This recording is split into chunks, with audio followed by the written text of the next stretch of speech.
Suddenly, a phone rings. And it's Kanye. He's about to go dumb. Oh, Polnareff, will you excuse me? I must take this.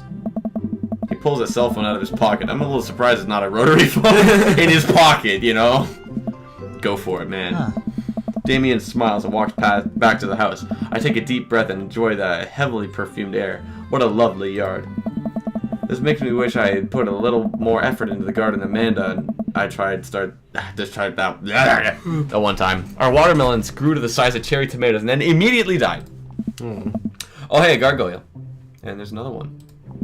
Oh no, I knocked over the gargoyle! Ready for a mini game? Oh, I gotta you gotta fix that guard. Fix that guard. You can rotate them. Oh, jeez. And I think if you like scroll up a mouse or something, you can flip it over. I don't remember. Oh yeah, there you go. How am I supposed to? I think it was the one. No, that's the head. I think it was the one you had first, but you have to flip it, like over like that. Yeah, and then do. Oh. Huh? I remember having a lot of trouble with this, honestly. Wouldn't it be that? Yeah. It could be the angle too. It has to be like right on. Jeez. Maybe it's the other one.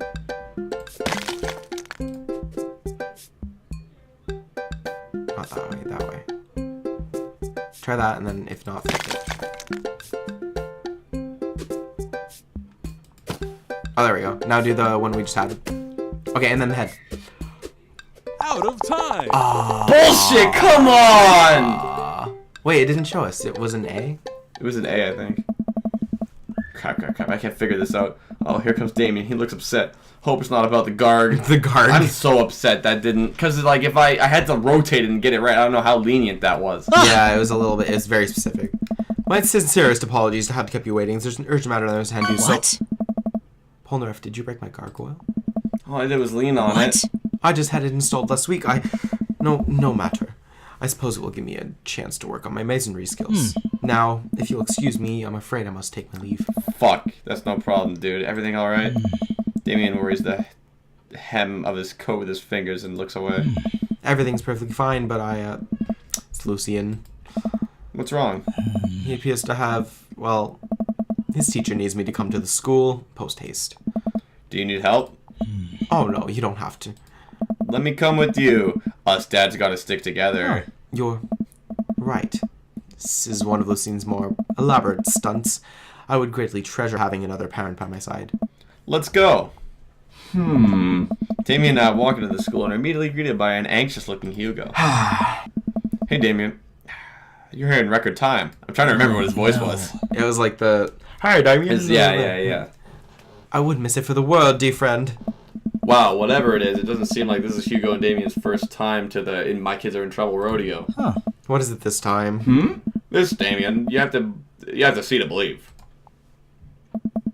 Damien and I fall into step behind Hugo, who leads us through the busy corridors of the school. We pass by several classes in session. I vaguely wonder if Amanda's around.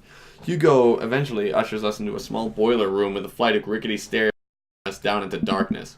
Watch your step. I can hear faint voices drifting up from the basement. They don't sound happy. As I'm led to the depths of the school, I can recall the antics I got into as an angsty middle schooler. At least I had enough sense to stay out of creepy basements. There's gonna be like a ritual happening. Look, Lucian, you don't... not this fucking kid. We find another teacher in a boiler room tucked away in the back of the basement. With him is Lucian and Shitbag, Hugo's son. Lucian has a bloody nose. Oh, they're doing drugs. Thanks for coming. I can't make heads or tails of this. I look around the scene of the crime and see a bunch of bricks and some masonry tools scattered around. What happened here? Ernest punched me. Did you try to kill me? Oh my. The room falls silent. I was not trying to kill you, dumbass. I was trying to build a brick wall around you to see what would happen. You promised me there was wine down there. You tricked me. Whoa, wait a second. Lucian, did you try to cask of Amontillado, Ernest? I'm neither confirming nor denying that. I turn to Damien and whisper to him. What's What's Cask of? I'm until that. It's a classic Edgar Allan Poe short story where a man gets his enemy drunk, lures him down to the cellar with the promise of wine of a fine vintage, and then buries him alive behind a brick wall. It's a lovely story. So wait, Lucien, you tried to... I was curious to see how it would turn out. I wasn't actually going to leave him there. He should leave him there. He's a piece of shit. What was the thought process here? That Ernest was going to just sit still while you slowly build a tomb around him? Well, it worked for like 20 minutes because he's an idiot. But then he realized I had lied about the wine. And you were cackling maniacally. That sort of tipped me off. Ernest, 20 minutes? Dad, Huh? It took you 20 minutes, son. We just did an entire 2-week unit on the Cask of Amontillado, and it took you 20 minutes to realize Lucien was leading you into an elaborate ruse? Did you even read the story? I read the first 5 pages and read a review of the movie. Huh? Like Amanda did. It's only 5 pages long, and there is no movie. Haha, yeah, you're right. I paid Lucien to read it for me. Actually, he didn't even pay me, so when you think about it, this was me teaching him a lesson. Damien and Hugo both have their heads in their hands. You guys are always telling me to engage in the literature, and I did. I don't see a problem here.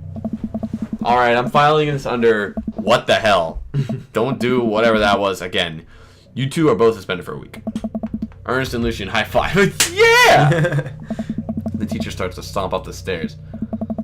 Hugo, I'll cover your class. Take your son home, Mr. Bloodmarch. You too. Thank you for your mediation. We all head up the stairs and out of the school in tense silence. Lucien, Damien, and I all pile into my car and begin to drive home. Lucien immediately puts his hood up and stares out the window angrily. I'm not going to therapy again. I know, son. It's entirely up to you whether or not you want to go. But I care about you and I can see that you're struggling, so if you do decide that you would like to speak to a professional about your feelings, we can do that too. Maybe you can spend this next week looking for a summer job? I know how much you want your own car. I can't believe Damien's keeping his cool. I'm impressed. Fine. Thanks for not freaking out too hard. I love you, son. Lucien continues staring out the window. Love you too. We spend the rest of the drive in relative silence. The moment we pull into the driveway, Lucien hops out of the car, slams the door, and runs inside. I didn't expect to have that conversation in front of you. He and I have a lot we need to work out. Alright, and all things considered, Lucien's bricklaying was pretty good. So there's your silver lining. There you go. There is that, yes. It's probably just going through a phase. I really admire how you handled that. I really admire how you handled that. You kept your cool, man. Yeah, that's a good one. You were a lot more diplomatic with him than I would have been. I just want what's best for him, and I don't think yelling at him would do either of us any favors. It rarely does. You're a good dad. See you around soon. Come on, he's giving me dick for that. It's okay, you got bad stuff, so... The only bad thing I got was just not being able to put the thing together. Yeah. It would be my honor and my pleasure. Damien bows with a flourish. Classy. I come home, find Amanda curled up on a couch with a blanket watching TV. I plop down next to her. Yo. What you watching? Tiny House Hunting Brothers Extreme Edition. Oh, I hate this show. The couple on screen bickers back and forth while standing in an extremely small house made of recycled bottles. The Tiny House Hunting Brothers watch them with bemused expressions, both of their heads touching the low ceiling. I told you I wanted a 2-bed, 2-bath, shabby chic cottage. This house doesn't even have a bathroom! But honey, the outhouse is only 20 yards away. It's not that bad. I am not pooping outside, Greg! Why don't they just get a regular sized house? I don't know. How'd afternoon tea go? It got strange. We had to go to the school to pick up Lucien since he tried to... He lured Ernest down to the cellar with a promise of fine vintage and then tried to brick him in the wall, right? How did you know that? Has everyone read the story except for me? Lucien livestreamed the entire thing. This entire day is beyond me. But otherwise it was a fun day. That Damien guy's a character, but he's a really good company. And surprisingly diplomatic dad. I dig his style. You know what? Me too. So that's day complete. It's probably gonna be like an A because you One dad, Could be a B because of it. no Poe. Oh no, that might be an S. Oh, that's an A. Simply I'm marvelous. so upset about that. God damn! I couldn't figure out what the fucking It was so dumb with the fucking thing. When God damn it, Damien. Interview with the vampire. You So, Yeah. are dads. we got Matt, we got Damien. Let's go with the Street Fighter guy. Okay. Middle school teacher, high school teacher, writer of scholarly articles on this 18th century literature for various esteemed publications. If you're on here to tell me that my son put a cherry bomb in your trash, I know and I'm sorry. I love that. On a Friday night, you're most likely to brew some strong tea and paint my miniatures. Ooh, that's cool. If you had one thing to take with you on a desert island, what would it be? A Remembrance of the Things Past by Marcel Proust. What are your turn-ons? Muscles. Okay, he's pretty straightforward with it. What do you want to be when you grew up? Movie star. What's your favorite movie genre? Documentaries on art history. What's your ideal date? Each of us read a different book on opposite sides of the couch in comfortable silence. Sounds nice. What do you never leave home without? My glasses. Actually, I forget them at home a lot. I spend a lot of time thinking about it. I worried about people who are against e-readers are more in love with the idea of books than actually reading them. Yeah. I just love that Street Fighter guy's into muscles. The muscles thing has more reason to it than just the Street Fighter reference. All right, let's hit up Hugo. Let's hit up Hugo. Hit the books. I navigate to Hugo's Dabbit page, and I'm typing him a message. Hey, what's up? Hey. Continue the barbecue. Want to hang out sometime? Wait for a few minutes before the computer dings. I'm so glad you messaged me. I definitely want to hang out sometime, but I have a favor to ask. Our class is going on a field trip to the aquarium today, and one of our chaperones called in sick. Is there any possible way you can come by and replace them? Uh-oh. I just realized he's like a nasally version of your JW voice. I completely understand if you don't want to. I can't make it, but I'm JW with you here. It's a middle school class. I need as much help as I can get. I need to shadow sneak out of this combo. There is no true combo in Smash 4. I just shadow sneak. I think about it for a moment. Man, that's a lot of screaming kids that I'd be accountable for, and they're in middle school, arguably the worst age to be. I agree. Fuck. If you're from the age of 10 to 13, I don't like you. I'm sorry. Just by default. Just by default. Amanda silently trudges into the kitchen, pours herself a bowl of cereal. Morning, Amanda. Morning, Pops. Hey, how was middle school for you? Bad, but nobody likes middle school. It's 3 years of bad acne, crying, and being generally terrible. Everyone sucks, no self-awareness. It's just a bunch of hormonal teenagers locked in a gross old building for 40 plus hours a week doing long division and starting fights over, I don't know, pizza day, top 40s pop. Middle schoolers should be avoided at all costs. Agreed. What was your middle school experience like? Well, if I wanted to be accurate to, like, my life, I did not like it. Then go with that. But I wonder what Polnareff felt. Did he even go to middle school? I don't know. I don't think he has that much backstory, to be honest. Yeah. I do just say I didn't like it. Yeah, I didn't like it. I had my first crush in middle school, and I'm still bitter about it. Alexis Stuggs. You hurt me, and I'll never forget. Funny enough, even if you pick the father, like, if you pick, like, to be gay before, like, this, then he still says Alexis Struggs. So that's, like, before he found out he was gay? I guess so. What'd she do to you? I stare off in the middle distance, remembering the 24 hours that we dated and the 3 times we held hands between class periods. Then I remembered the bitter betrayal. Her leaving me for Arnold Birmingham! Him making me eat dirt in front of her. That fucking asshole! Who cheats on Polnareff with Arnold? Nobody cheats on Polnareff! Ugh. No, you're not. I don't want to talk about it, okay? Oh. See, middle schoolers are reprehensible. Wait, why are you asking me about middle school? Oh, Mr. Vega requested my help to chaperone his middle school class to the aquarium. Just wanted to know what I was in for.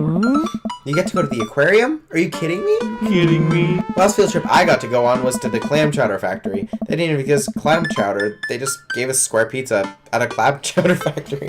Oh, is that why you won't eat clam chowder anymore?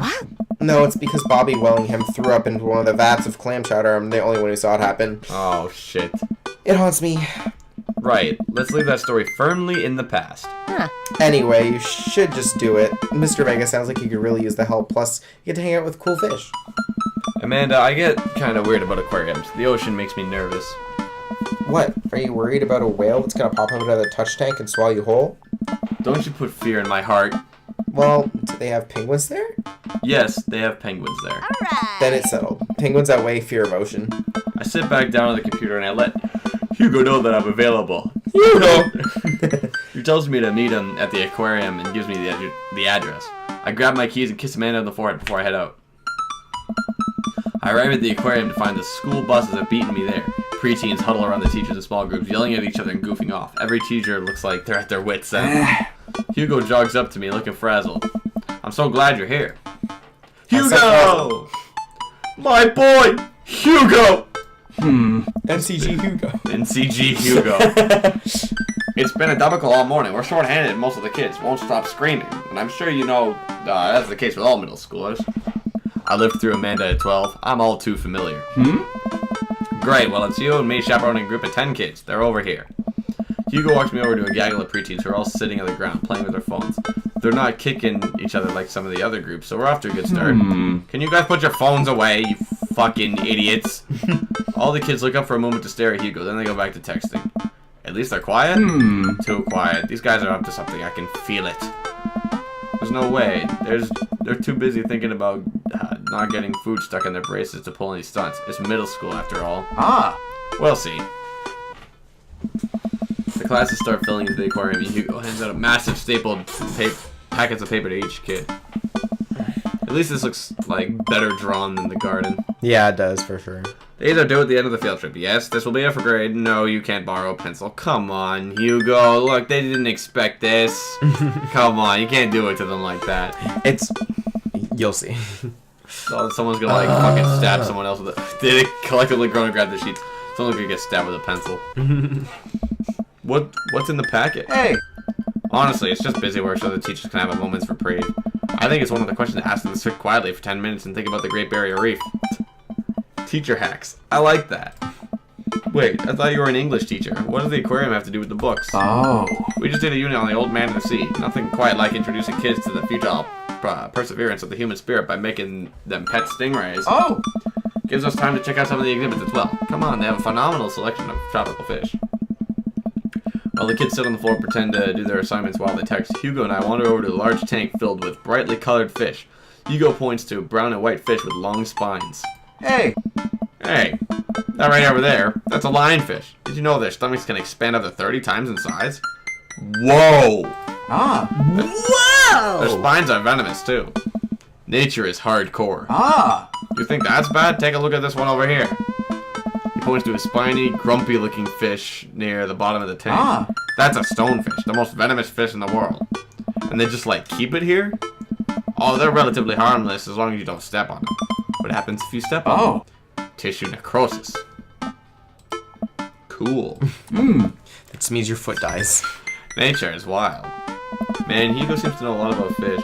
I feel the overwhelming need to impress him. Hey, see that fish over there? That one? Yeah, that's the humphead wrasse. Blue nose wiggly fish. American lungfin. Let's say American lungfin. Oh. Yeah?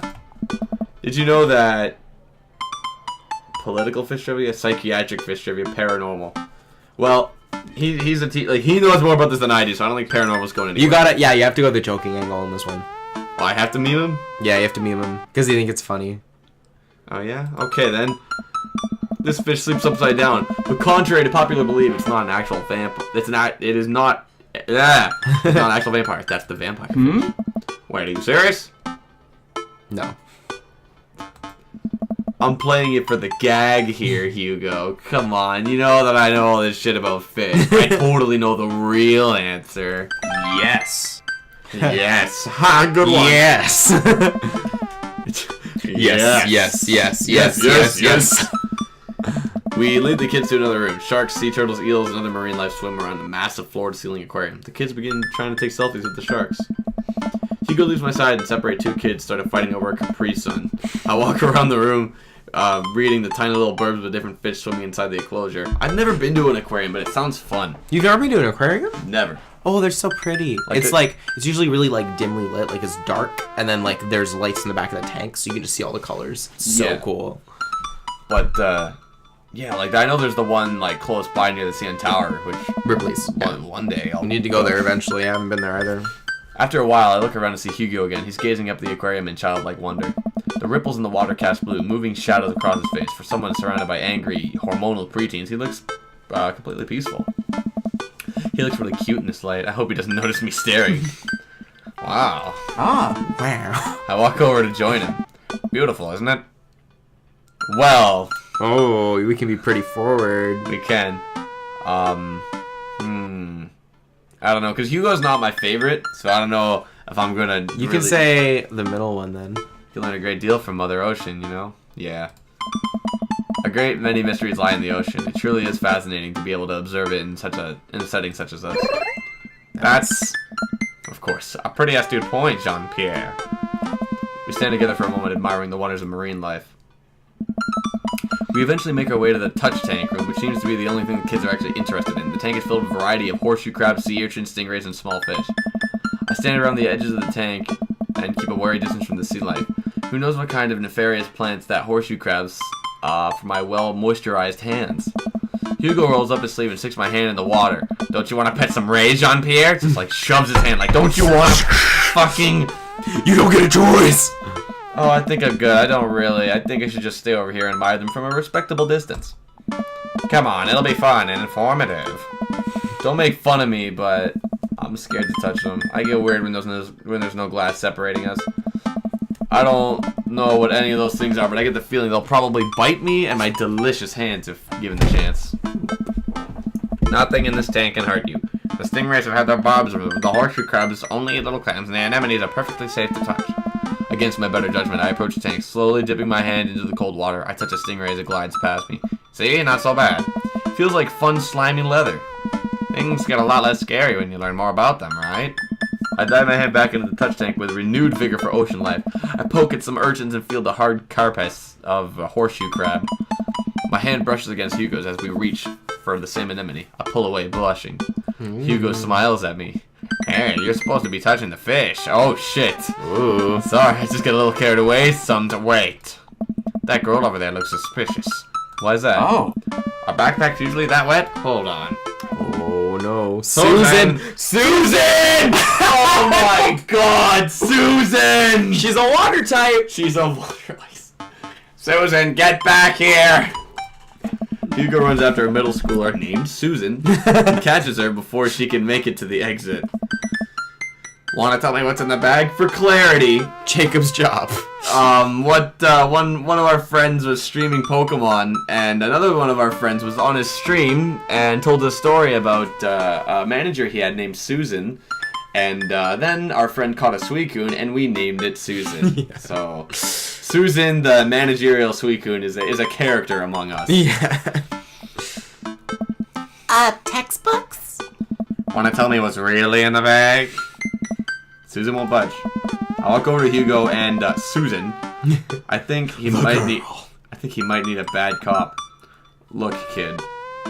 We don't have time for games here. That's an easy 5 to 10 in the clink.